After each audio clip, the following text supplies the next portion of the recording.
The Micheal Cummins case. A bloody footprint had dried on the front porch of the home on Charles Brown Road by the time the investigators arrived. The first body was visible through the open doorway. It was immediately clear something horrible had happened inside. But it would take weeks to come to grips with the unprecedented scale of the tragedy. At the same time, fractured families are struggling to follow the emerging strand of disturbing details about the crimes.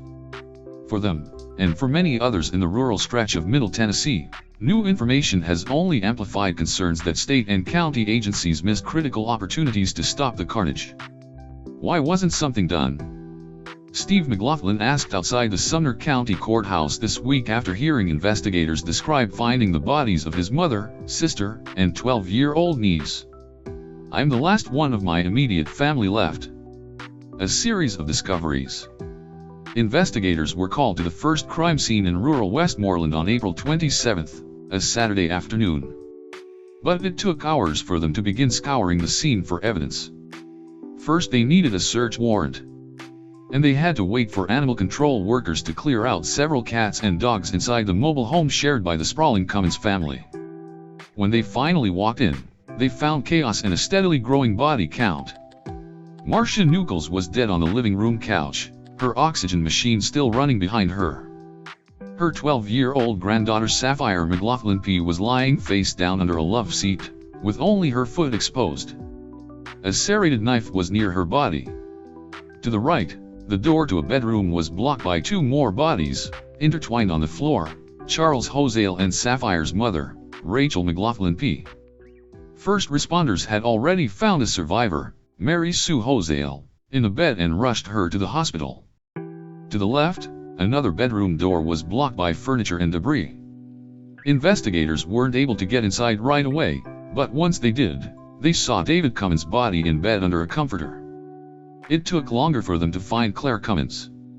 Her body was hidden under an overturned recliner. The victims had been hit in the head and face. Many of them were covered with so much blood it was hard to tell how they died.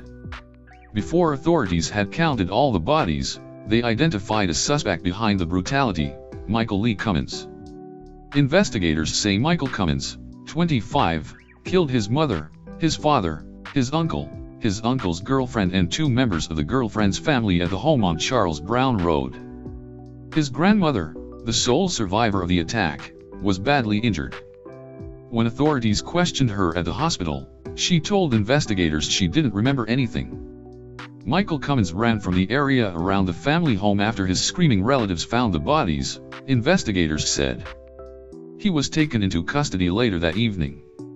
Investigators at the nearby crime scene recalled hearing a cacophony of gunfire when law enforcement found him. He was shot in the leg and remains in a wheelchair. As the TBI continued its work, Micheal Cummins was linked with even more bloodshed. Each new discovery, announced sporadically in the weeks after the investigation launched, hit the rural pocket of Sumner County like an earthquake.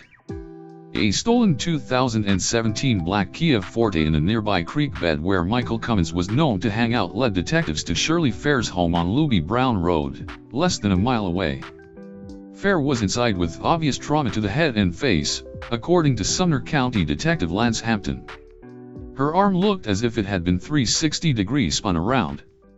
Broken pieces of a stolen rifle, found around the victims at the first crime scene, were linked to another gruesome death Sumner County deputies had discovered on April 17, 10 days before the other victims.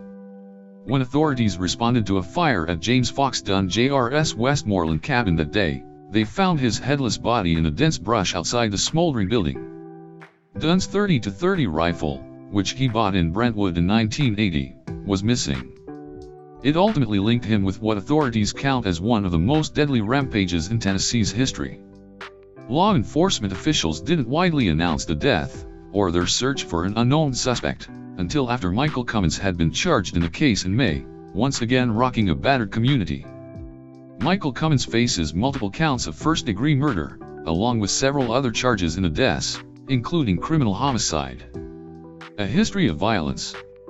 As authorities continued to piece together evidence against Micheal Cummins, details about his personal and criminal history raised troubling questions about warning signs that could have predicted or prevented tragedy. He had a lengthy criminal history in Sumner County, including previous convictions for aggravated assault, domestic assault, and attempted aggravated arson. His pregnant girlfriend accused him of stalking 6 years ago. In a Facebook post from 2017, she explained why Micheal Cummins, her child's father, was not part of her life. "It's not a secret he's dangerous," she posted. "He needs to be stopped. Enough is enough already before he ends up getting someone killed."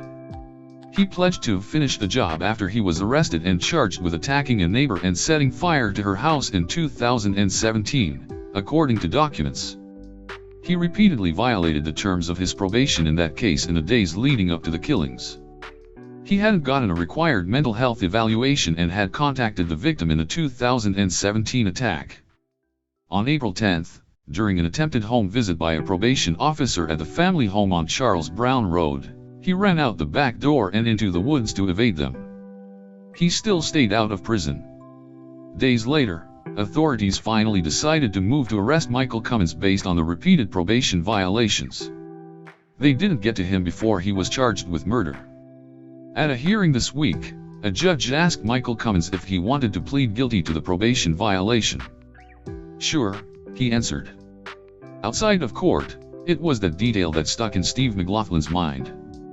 If authorities had acted faster, he said, his family might still be alive. "This man shouldn't have been out," Steve McLaughlin said. "Absolutely, it could have been prevented. Had someone done their job, this man would not have been out to do any of this." A new date for trial is yet to be announced.